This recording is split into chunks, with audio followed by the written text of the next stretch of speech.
You're welcome to another episode of the Nigerian Theatre Witnesses to History on the Tunde Laniyan podcast. On this program, we'll link you to the history of the Nigerian theatre in all its ramifications, told by actual participants in that journey of the history of the theatre. The week before, we were talking with German Anikulapo, and he was telling you about his journey into the Nigerian theatre and what is done. We did the same with when we started with Professor Oshofison, with lots of other participants in the Nigerian theatre.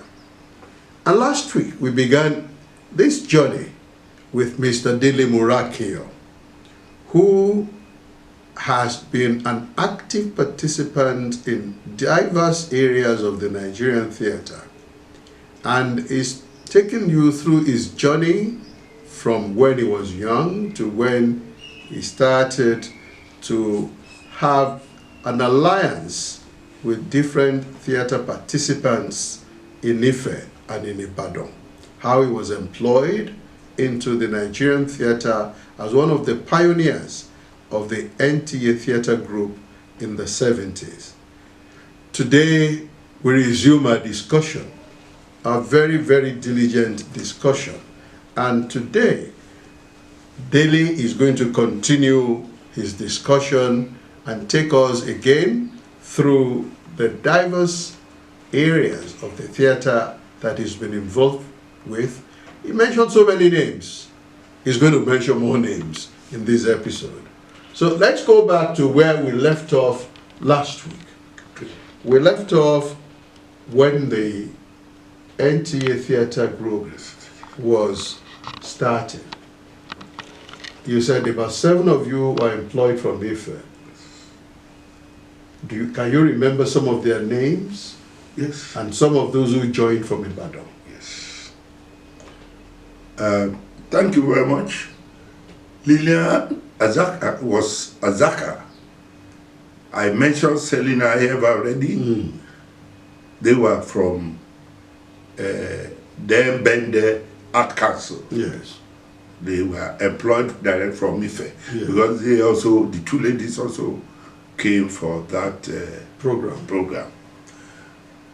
That's the certificate in dramatic CDA. So when I got to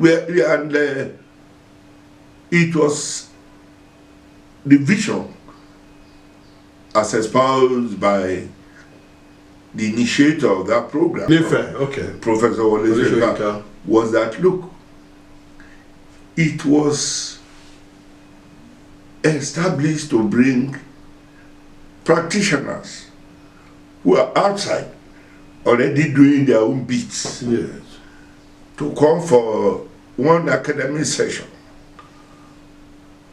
of contact with professionals, trained and professionals who could impact their to add value. So he said the idea was to just give us the opportunity and encourage us to go back to the field, because he believed we would be better than what we were when we came in for that program. Which turned out to be true. Because there are quite a number of us who never did beyond that, but who have not been seen to be inadequate in our different endeavors within the sector. When I joined NTA, but I happened to resume, the team, employed from Ife, happened to come in 1979, when the television station was preparing for the celebration of the 20th anniversary of television in Africa. Being the first. Yes.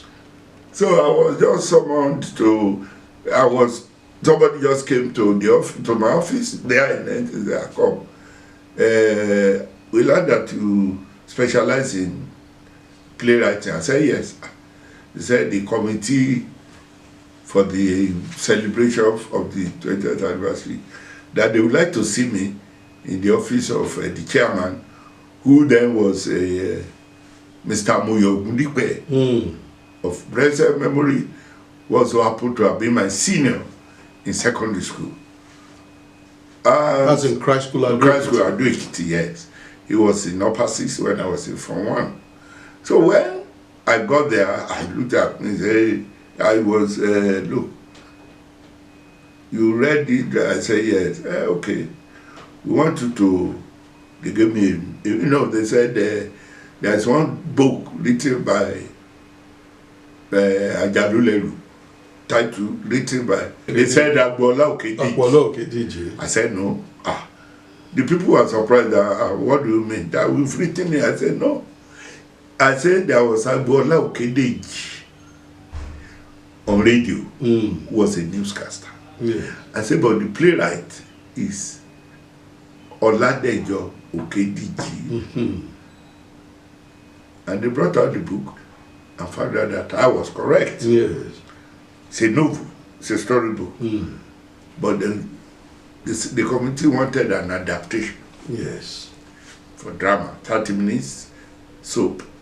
And that I should nominate the the artist to use. I didn't think much about it. I just said, I should prepare. They say, why? I say, because he has flair for contemporary drama. Yes, that's true. Yes. Unlike the others who are historical, and, So they said, well, that's okay. That you go and get him. And that was how I went to locate Aisho Pepe, and he came, he executed to the satisfaction of the authority, and we became friends forever until his untimely death. And I found out, apart from being made to produce drama programs of my choice or assigned, I also discovered, because I was employed as a production officer, a part of my mandate was to write scripts for productions. And that really exposed me to many of the popular artists.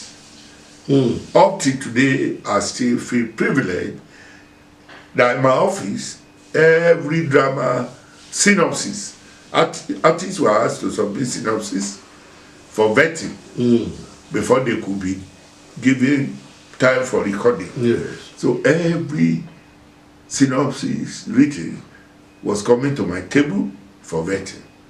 So it was, Baba Onyadejobi will sit down with me the way you are sitting down with me. I will be asking them questions to clarify certain areas of this thing. Baba Salah, the same thing. The late Rola Diko, the same thing. So you imagine Lady Paimon, the same thing. Ola Moniton, the same thing. So I found out that I had close encounter with these people. Those giants in the theater. Yeah. So in the theater, traveling theater, Yoruba, yes. So you find out that it was on its own a journey in the theater. Because I can, by the grace of God, say one thing or the other about the character, the attitude, the skill of many of them. Yes.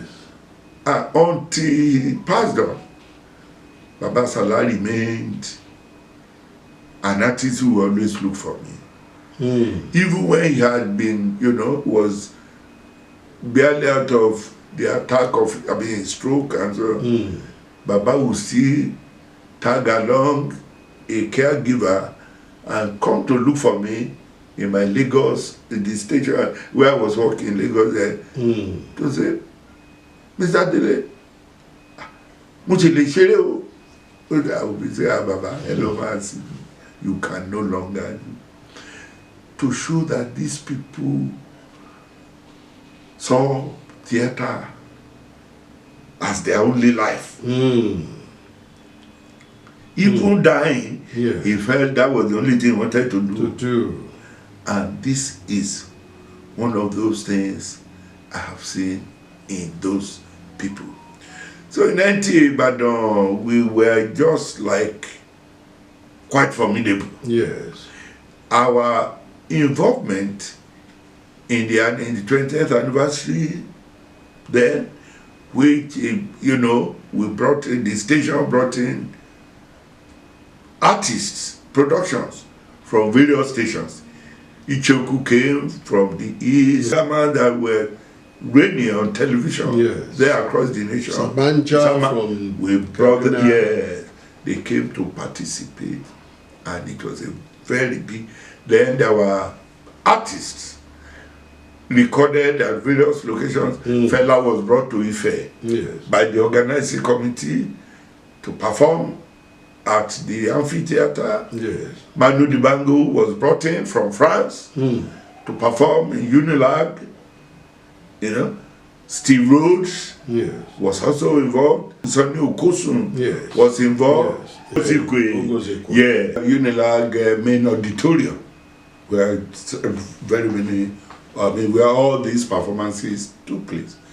The 1 month duration of the festival really made NTA Ibadan a scenario of all eyes for that period. Then we came back, you know, to our normal production schedule, and but we had already arrived at a, you know, standard below which we would not want to fall. So we ensure that we set that as a benchmark, and it made production in NTA Ibadan become competitive. You wanted to do something that would be special, and that again made you to be on your toes. And I don't know, it occurred to me at a point that the artists then were not being given their dues. I mean, even though they came from outside, but I saw that the artists then were unintentionally, I would say, underrated. Because between the admin, the programs where drama belonged, and the finance and technical, it was like, how do you want to pay, how do you want management to pay this amount for a 30-minute performance? My argument was always, the 30 minutes that you saw there is the product of so many days of rehearsals and weeks of rehearsals. Baba Salah will come with like 3 vehicles. Some for the costumes and props, some for his, you know, he had the large crowd, the family, domestic and official. Then his own. And they will stay, because they will be planning to travel, so they will stay like 3-4 nights, days, recording. I said, do you now rate that to be 30 minutes? I said, it's not possible. So, you know, but that's a very important point that you were raising. Yes. So some of my bosses thought I was being radical, unduly radical. While some felt James did not take it, but you cannot stop him. So that was, in fact, up to a point, actually vied for the chairmanship of Ratau in the station. In NTA then. In NTA then. Because I just thought I could use it as an instrument to further my interest in the theater. Because we tell them, well, we used to make joke that, do you think people tune to the station to listen to news or to watch it? There is drama that was driving the audience. That's the content people are watching out for, looking out for, following. Yes. So those were the days that NTA Ibadan, even when winning our members, our staff were winning awards across the nation in festivals, competitions organized by NTA. And so. Yes. So, well, I found out too that there must be a movement. So I had to relocate to Lagos. Why did you think that there ought to be a movement? Yes, politics. Okay. When Politics at work? not at all, not really well. Politics of relevance?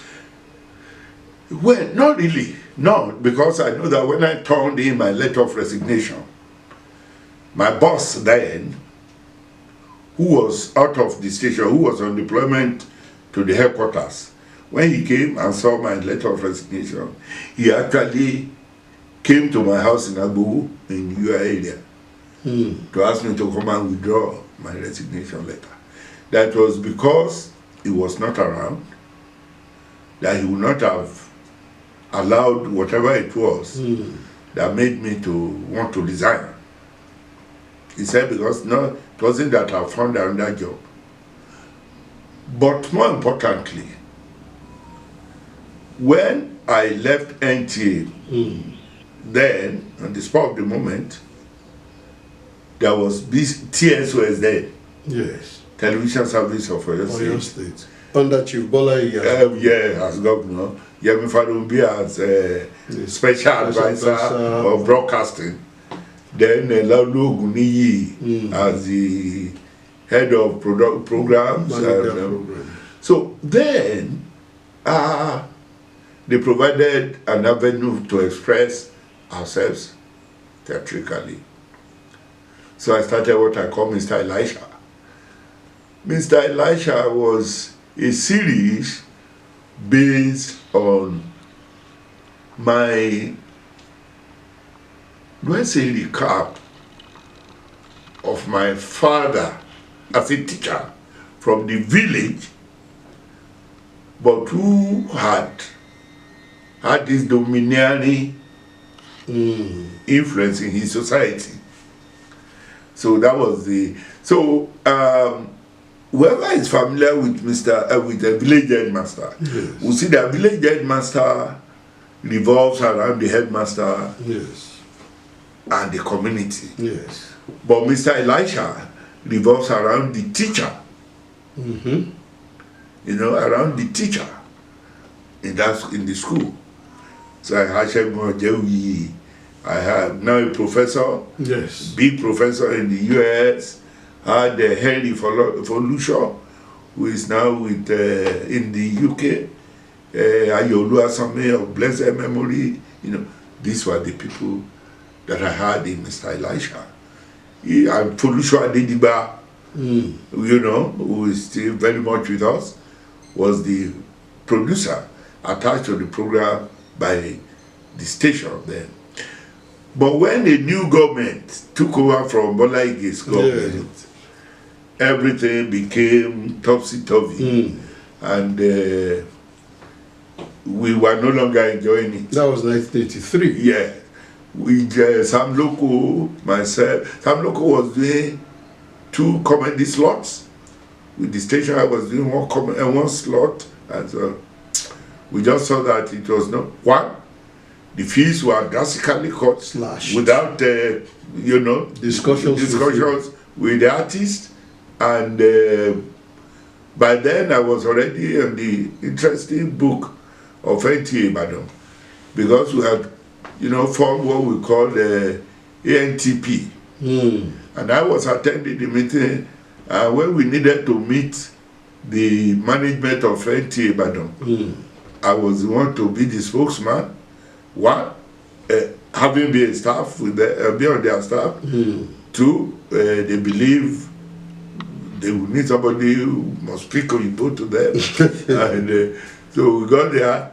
I was like, Mr. The then of blessed memory, Prince Bayo Sanda Nigeria was like, Kisara wa ni ọkùnrin tí ń sọ̀rọ̀ yìí ni. That was when he was told that Mayor had left. You see, we went to discuss the issue of how they were paying for, repeat programs. And that was what we went to discuss there. Because by then, being a contestant on Ratau, and having also been co-opted into Ratau's council, state council, I think I was already a unionist, sort of. So when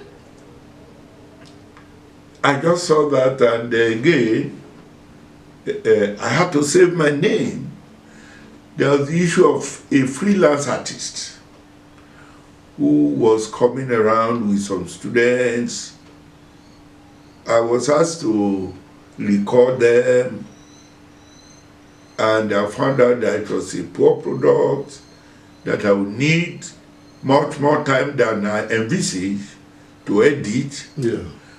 But either he had assured people in his area or the students he was going about to it that the play would be shown at a particular time, and the play wasn't ready. So he reported to my immediate boss when our big boss was out of station. I tried to explain. I was directed to go edit it. By the time I got to my drawer, one of the tapes had vanished. So it was like he said, give me money or something before I could edit it. So I just thought, what pained me and led to my spontaneous resignation was that I expected my boss to be able to vouch for me. Because by the time I became a producer in the station was no longer paying artist fees through the producers. But they started with me and our generation. I could take money, I chose money to go and give him. So my boss just felt if I was resigning, I expected that a boss who wanted you to continue working will hear you out, even if because of my resignation. I expect not that he should beg me, but I expected that Dele don't share because we were that close. The nature of relationship in broadcasting. I know. Everybody was everybody's friend. So I just dropped my paper and go. Then my boss, his own boss too, when he now arrived, he saw my resignation, he asked questions. The man said he did not get a convincing reply. This man was then the principal producer, so executive producer, whatever we were calling them, came to my house. One day I was upstairs, then my wife said, come home. Your guy is asking of you. I said, me Oga. I said, me no get Oga again. The man will resign. The man was coming up. I just had a Morakinyo. She logged out. I said, that's Mr. Dele's voice. I just came. What happened? I'm going to see you back on Monday. Did you come and withdraw your resignation? I said, yes, sir. But by then, my mind was made up. Because I would not be relating with him directly on a daily basis. It will people in between us that I will be relating with. And those people have thought that you could my goal. So I just thought, and I had already planned what will happen. Okay, this is a good place for us to terminate this episode for today, so that we can get on the journey with you to Lagos when we come back on the next episode of the Nigerian Theatre Witnesses to History on the Tunde Laniyo podcast. And in the last 2 weeks, we've had the benefit of this distinguished participant in the Nigerian theatre, in the television, and in the film industry, who has made a lot of impact. And we will continue the journey with him as he now went to Lagos, and see what he was able to do over the many years that he lived in Lagos before he had to do other things. But Lagos is our next stop, and I want to thank Mr. Dele Morakinyo for sharing his profound experiences with us. I want us to begin to learn. There are aspects of one's professional life that may not turn out as you planned. That's part of what we learn from the witnesses that we are bringing. But that shouldn't stop your contribution, your involvement in your area of discipline, in your area in which you are doing things for the society. Continue to watch episodes of the Nigerian Theatre Witnesses to History. Continue to press the like button, share the episode with other people, encourage them to like, and also try and click on the bubble that says subscribe so that you can be notified immediately a new episode is out. Until we come back next week to continue with Dele Morakinyo into Lagos, I say bye.